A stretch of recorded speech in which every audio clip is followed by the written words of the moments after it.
want people to take from it? I don't know. I've never known. The feeling that, yes, all this shit we've been told to like, we don't really like it because we really like this. It's a no-brainer when someone hits you like that, isn't it? Somehow it's actually come out sounding really commercial anyway. I don't think it's commercial, man. It is, man. I don't fucking... I think they can handle it. I think it's fucking proper music, and I think it's a classic record. I wouldn't say... It's commercial in the same way that, like, you know, Paid Back Writers commercial, or all like, right, yeah, all right, Strawberry yeah, Fields, or like, you know... Okay.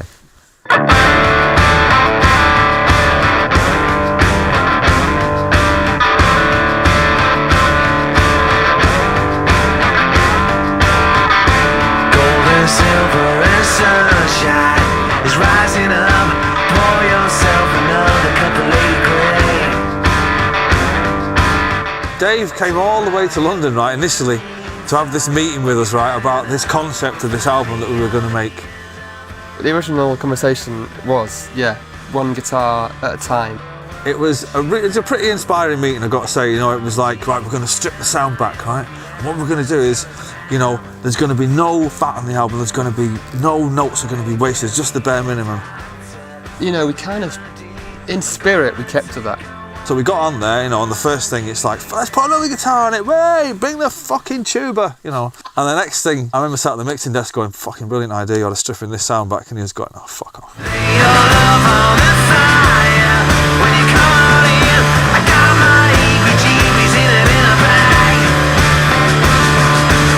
It's really great that we met him and we got on with him so well, because before that, we'd always done it ourselves. And at the end of Heathen Chemistry, I'd kind of hit a wall with it, and I was like, you know what, I just can't be bothered with this anymore. I need somebody else to do it because, you know, I can only get it to sound one way. You work with people who work with shitloads of other bands. They have more ideas. Well, Dave's huge talent is mixing, and in also getting, you know, good performances out of us in the studio. Give me one or two more of those, so then we can double it either way, you know? All right. Here we go. But not in terms of taking control. The best thing is that you don't really know who's directing it, but it all just seems to unfold.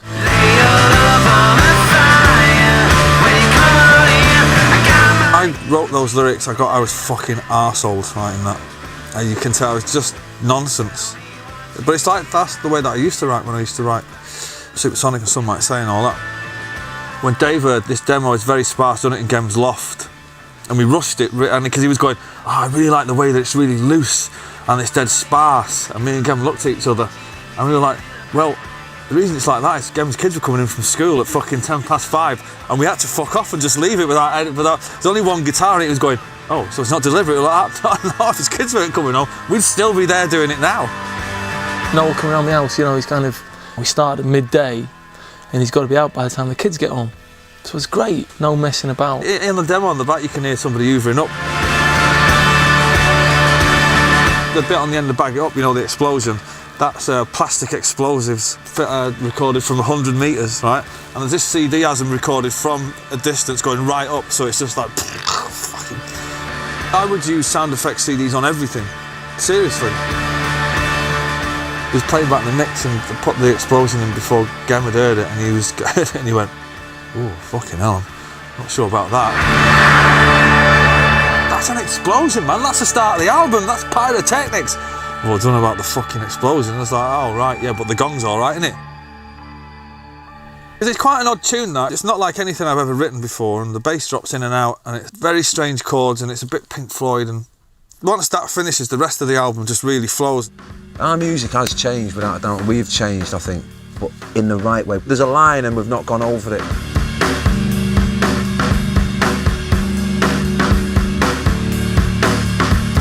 The last time we went to Abbey Road, we got kicked out, you know, because it was in '97 doing BNL, we were all a bit mad then. So it's nice to finally do a full album there. Know what to do it in the boardwalk, under the boardwalk, where we first rehearsed in Manchester, because the stars were in the lines, but I said, fuck that, man, let's do it in Abbey Road. Eyes over the city, rise up from your soul. I mean, ordinarily we would have gone to LA to do it, because it cost us a fucking fortune. Seriously, it's £2 grand a fucking day. The best studio in LA is $2,000 a day. As the dollar to pound ratio goes, that's half price to me. It's round the corner for the start, and the Beatles obviously did all their stuff, and we're Beatleheads.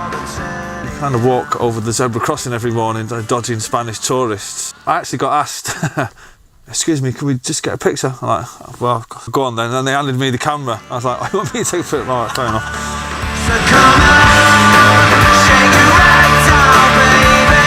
There'll be odd flashes where you just go, oh, fucking hell, you know, this is it. We're not like doing a session, we're doing like our own record, you know. It's just a great place to go and work, and especially being Beatles fans and stuff like that. It is a special room. I don't care what anybody says. There's magic there, absolutely. You know, and I don't know whether you raise your game as well. This control room is that small. Everybody just sits around on the studio floor. So somebody might be doing their, you know, piano overdub. It's very involved. It's good. You know, to other people it might freak them out, but it didn't freak us out.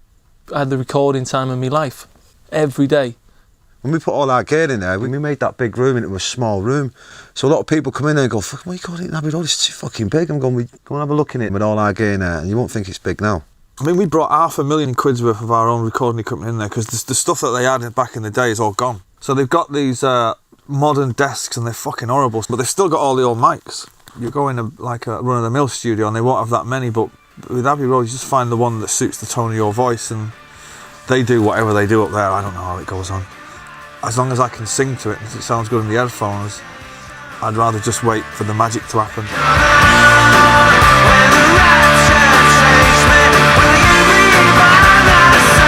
We decided we were going to get the 50-piece choir to sing on these tracks, and they're only due to sing on 3. And what are the 2 that they sang on? That's right, the ones that you'll never fucking hear.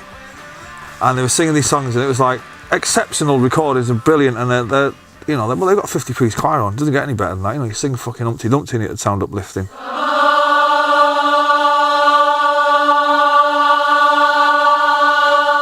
You can vaguely hear them on the turn, and yeah, I was saying to Dave, you just fucking turn them up.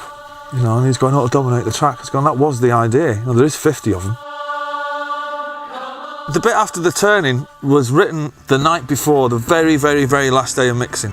And I was sat in the hotel room, just finding about playing the guitar, and started playing that bit, and I was like, wow, that sounds brilliant coming off the end of that. Gave the guitar to Andy, said, you've got the finger picking style, sat him outside on a stool in LA, and that's the traffic going past. There is a tune that only me is on. Which one's that? The little weirdy tune. Is it? Oh, it's just you. Yeah, just me, man. I'm sitting in reception of the studio. Did about 5 takes, because every 5 minutes the reception was going, hello, the village. Order of donuts from Mr. Sardi. Hey, the village, hello, the village people. It's all got a roll, and, you know, even the gaps are important. But I don't know if people listen like that anymore. I know I do. I don't think we'd ever be the kind of band who go, oh, we're only ever going to do tracks.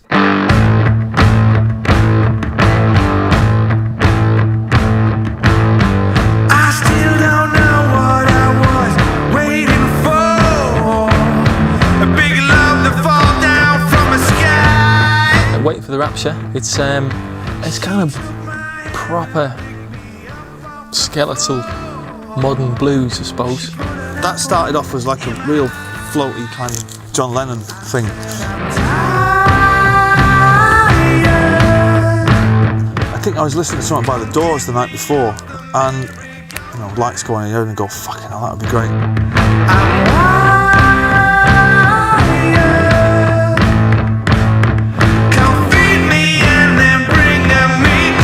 Going in to make Don't Believe the Truth, we had like 70 songs or something for that were all pretty good. Noel pulled out 11. Our plan was, well, we'll just pull out 15 others. We kind of set out to make this album that was the songs that were left over, because we'd written so many songs for Don't Believe the Truth. We kind of pretty much had it all done before we went in. And then we got in there, it kind of changed shape twice during the recording. For the first time since Definitely Maybe, I started to write in the studio. The 3 songs that I wrote ended up being brilliant, and we still left 2 songs behind.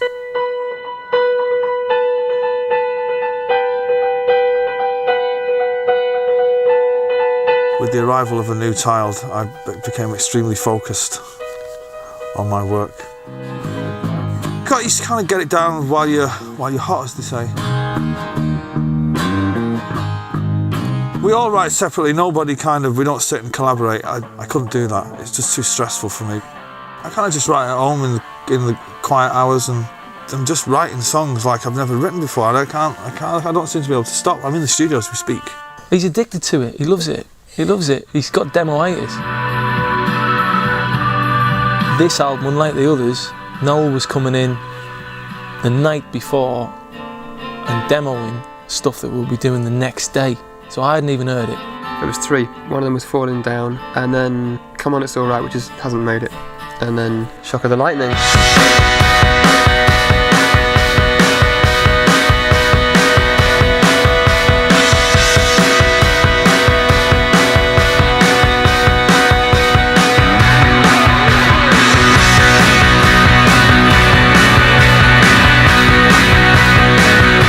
The first single is one of the ones that I wrote in the studio, and we were in there one night and it was quite late, and we'd finished a track. Before we'd started the next one, I said, I've just got a couple of ideas, just let's throw them down on acoustic guitar and I'll kind of put drums and bass on them. So you're working out the tempos and the key and everything. You get on the drums, play the drums, get on the bass, play the bass, do the guitar, give me some headphones, sing it down, and you're kind of seeing it evolve over 10 minutes. It was really out of the ordinary for us to do that. Normally we'll know a song inside out by the time we record it. That's what fucking making records is That's about, the first I think. time that's happened since I've been in the band.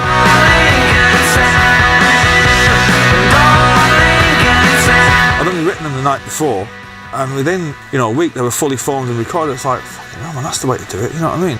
It's brilliant, really interesting. That's the magic of being a songwriter, really, without sounding too corny. I mean, Noel's a great songwriter, we all know he can do it. And then to have a week where you just get hit with 3 new ones on the trot, that's when it just goes, wow, it is a bit like magic, isn't it?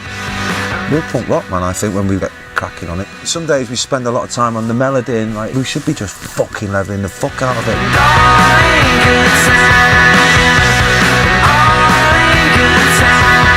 That actually started off as a really gentle strum on the guitar, kind of quite folky, and then I must have got pissed off at Summit and fucking started furiously bashing away like a madman. When he did the drum solo, and my immediate reaction was, well, that's ridiculous. That's never going to get used. And of course, great, we used it.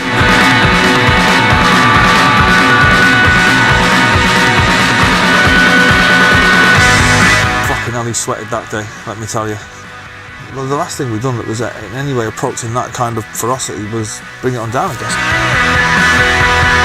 And I love singing songs like that because you're not really singing them, you're just fucking flying, you know what I mean?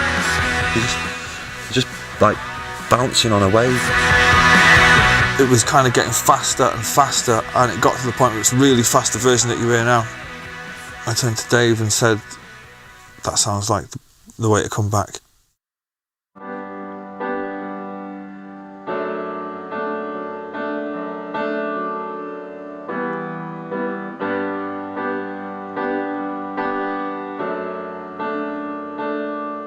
I think I'm Out of Time. It always gets me. I mean, that's soul music for me. He's got his own style. Lots of la-la-las, lots of strange kind of inversions of chords, and really instinctive, quite strange arrangements. He's just got something special. Beyond Goosebumps. That took me like fucking 9 years tonight. I only finished that last week. I started that when fucking started that and Bring It On Down come out. Definitely made it. Started that after the boardwalk. Here's the sound. It reminds me of when we were young. Complete and utter classic. Great vocals. Like when the solo even kicks in, it just sings. It just says what it says, I mean. I didn't go to write a song like that, it just sort of just happened, you know what I mean? It's a bit of a sad song, isn't it, I suppose? He's trying to say things that he would never say. I mean, we are Northern after all. He's got no idea how good he is. He just does these things, and if someone makes a comment about that's a good song, he's just like, what do you mean? What I'm trying to say is he's modest in his songs. He won't ever push them forward too much, but he's a quality songwriter.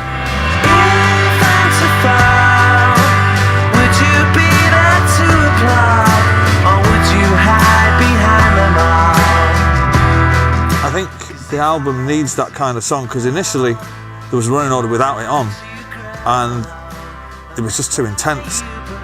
You've had like about 4 or 5 tunes that were all pretty mad and full on, and then suddenly Out of Time comes on and it just goes.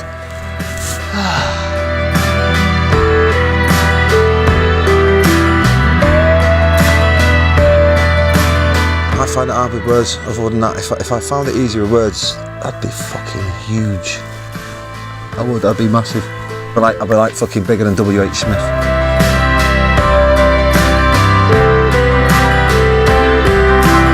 I remember Liam saying about, I could hear Lennon speaking on this. Me and Gem just sat there and we were going, fucking, I fancy a bit of Lennon on this, you know what I mean? And I think, okay, what's that mean then? Gem went through a lot of old Lennon radio things and pulled that one out. And that actual sample, I remember taping it off the radio in 1980, and it's on a cassette, and me and Liam flicked through it on a Curry's cassette. Churchill said it's every Englishman's inalienable right to live where the hell he wants. It's John Lennon trying to defend moving to New York. Churchill said it's an inalienable right to live where the hell he likes. I said, what do you think he's coming back? He's not going to be there when I'll get back. I was just like, turn it up. You can't. All you can hear is. I tell you so. Is it John Lennon or is it Winston Churchill? I don't know. Get off your high horse, lady. I don't need a ride tonight. Yeah, Abbey Road was set up like a real playground. I mean, we have amassed a big collection of musical instruments over the years. It's great because they were all set up and all ready to go at the same time, so it was quite exciting to record like that. We had them displayed in Abbey Road really nicely for photographs, really. For example, there's about 1 million keyboards. You line up all the keyboards and you go, hang on, we're not even meant to be a keyboard band. And then Herbie Hancock popped his head in and he was going, hey man, I've never seen one of these. I've never heard of that. And we're going, well, you're King Keyboard, you know. This was a meeting of the minds. Liam and Herbie Hancock, the greatest jazz pianist in the history of music, meets our kid. So I walk in with him and he's going, hey.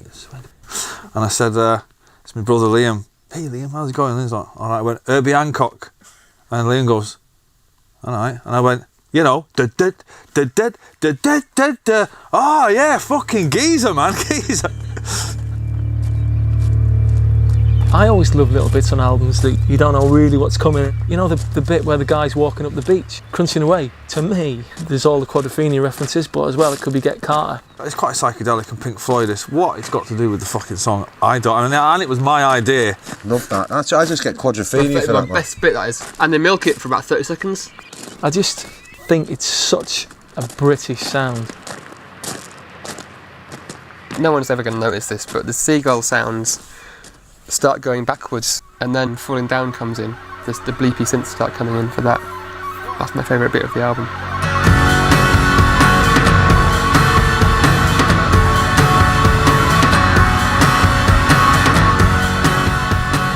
Falling Down, in particular, had to be sang like somebody was singing it Lost in Outer Space kind of thing. And Liam's not kind of a Lost in Outer Space kind of geezer. I just try to get the delivery right.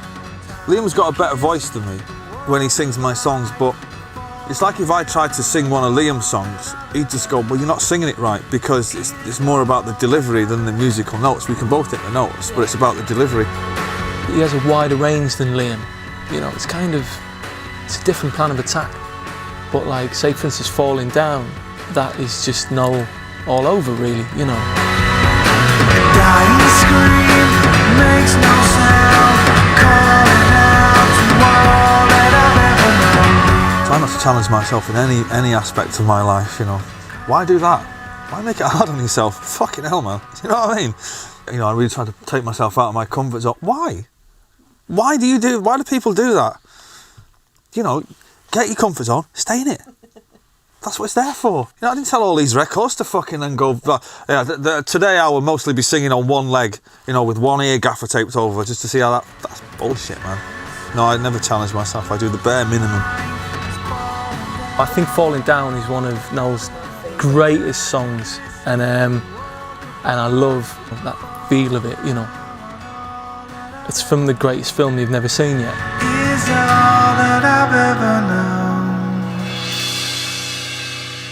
I mean, Weller walked in one day. Actually, I didn't see him come in. I was playing some guitar on one of Liam's tracks, and I got to the last note. It's dead quiet, and I just hear in my headphones the mic come on, and fucking someone go, "Fucking rubbish." And I was like, "Is that Weller?" And he was like, "Fucking rubbish." And in his own fashion, kind of walked in. He went, "You got enough fucking guitars or what?" I was like, "We had 90 odd guitars, you know, all the same model." But well, he only lives around the corner, you see, so. But we didn't get him to play on anything. There was lots of guest appearances from Kasabian. They didn't get the red light, I'm afraid. One night we were there towards the end, and Serge, Tom and Dibs come down. Someone said, "Let's all jam." Well, it weren't fucking anyone from Manchester. Yeah, or Oxford. We get it in our heads that we're going to just put all the mics up and we're going to record just whatever happened, and we're going to kind of put it in between songs on the album. I'm playing drums, Zach's on another drum kit, Dibs is playing the bass, Serge is playing guitar, Gemma's playing guitar, Liam and Tom around this one mic. I was like, let's just play one note, right? Well, it was the shittest note of all time.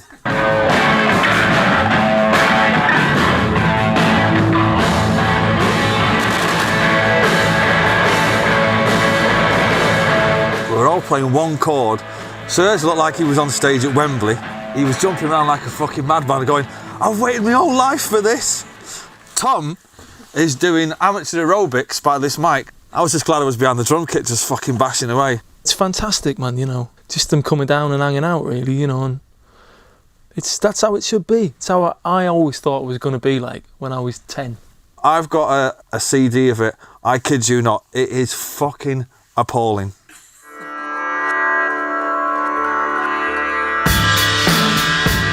There's a bit of a pun in a way. Beware, there's life, you know. And you can take it how you want it. The bass and the sitar, and there's no guitars on it. They weren't allowed. Just see if we could get away with it.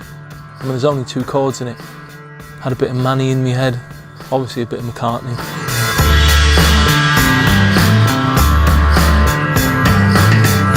He had me banging this gong, and I wouldn't mind, but the mallet weighs about fucking 10 pounds.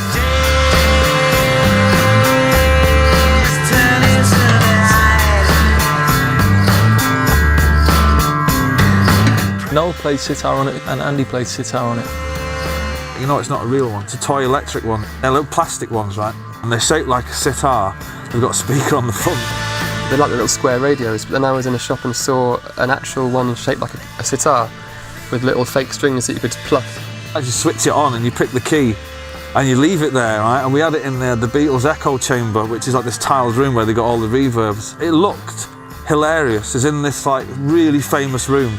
It's this little tiny plastic sitar with this massive mic that's worth about 50 grand shoved in front of it. And the sitar's worth about £12.50. And it was in there for hours just going, wow, wow. And everyone that's heard the album has gone, wow, that is fucking amazing. Who played that? But I played the real sitar on that as well. I went out to the echo chamber, plucked the sitar for about half an hour and got in touch with George Harrison's spirit. What's it called? A tambura. I found it in this place in Camden called Rain Man, and when I was buying it, the lady went, "You know Noel Gallagher has one of these." And I was like, "Yes, I know." When the track finished, we kind of left it in the room for about a good 12 hours until somebody was doing something. It was like, where's that fucking noise coming from? And somebody forgot to switch it off. However many recordings you've done in your life that you're not 100% satisfied with, I'm 100% with that one. I just love it. And it's number 9, which that'll do me.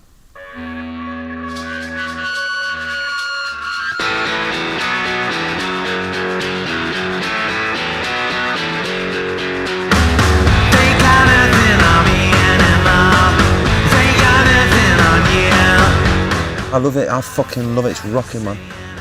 We've done it, that should have been on the last one and all. We were recording it then going, this is the first single. But it's never sounded this good though. When I fucking sing it, I still feel fucking mental. Most of the time, Oasis tunes are very uplifting. This album hasn't got too much of that on it. It's a bit more disillusioned and thoughtful. My song's got a bit of a religious theme, And in some of the other songs too, it's there. There seems to be a lot of the mentions of the light. I don't know why. I was listening back to the mixes in America and I was thinking, everything mentions the light. And I was like, again, there's a bit of a religious theme going on, but definitely biblical. And the guy that was doing the cover said, it's religious Armageddon. And I was like, wow, fucking hell. And we got into this heavy conversation. And I sat there after 10 minutes going, fucking hell, I only wrote a few fucking songs so I can go on tour and make a few quid. I don't need any of this shit. You know what I mean?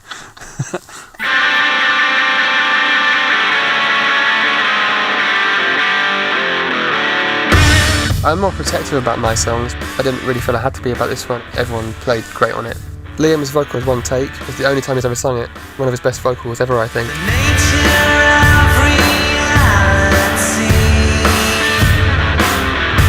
I just came up with a guitar riff. I had a sort of idea how the melody was going to go, because it's a pretty simple melody. And then, pretty much the same evening, wrote the lyrics. And the way I recorded it then became the arrangement.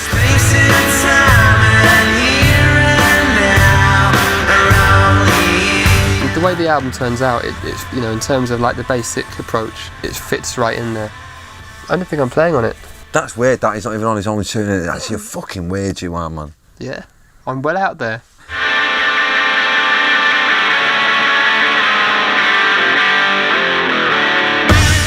I played drums on 3 tracks. Soldier On, Bag It Up, and Waiting for the Rapture. I love playing the drums. I'm a fucking really good drummer. Since I was a drum roadie with the Inspirals back in the day, I love it.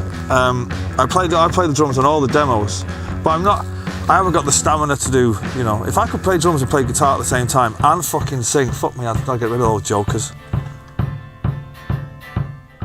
Soldier On. Happy memories of Wheeler End, the studio where we used to do all our demos. We'd do a rehearsal and then me and Liam, or me, Liam and Gem, would be staying in the farmhouse, and we'd go to the pub and then we'd come back and record 2 or 3 demos. We used to call ourselves a scuffle band instead of a skiffle band, because we just get tanked up and just write all these mad little fucking dink little things.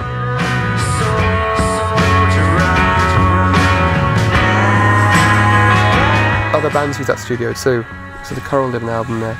Noel was talking to the guys after they finished their album saying, how did it go? And they explained how they'd turned the computer on and found a load of Oasis demos. And they'd listened to them all, and they were going to Noel, that tune, Soldier On, that's boss, that tune. Noel was saying, never heard of it. And it went around the whole band, is there a tune called Soldier On? Everyone was like, no, don't think so. He got Stan, who's the Pro Tools dude, to go in and find it. None of us have any memory of where it came from. And so he actually had to prove it to us. We're sitting there going, no, we didn't play that. And then Liam starts singing, and it's like, well, it does sound like Liam. I've wrote tunes like that, and we've messed about, haven't we, in Wheeler End, but I remember writing it without a doubt. I remember because I wrote it.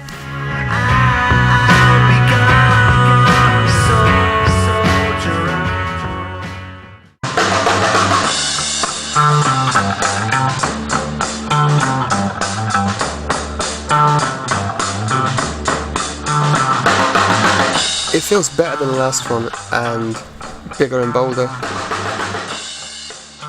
What do I want people to take from it? I don't know. I've never known. I'm not that pretentious to go, well. I just think that people, after listening to it, would really question, their own existence on the path. I don't really, as long as they buy it, and possibly tell one of their other friends to buy it as well. Come and see us live and buy a T-shirt. That'll fucking do me.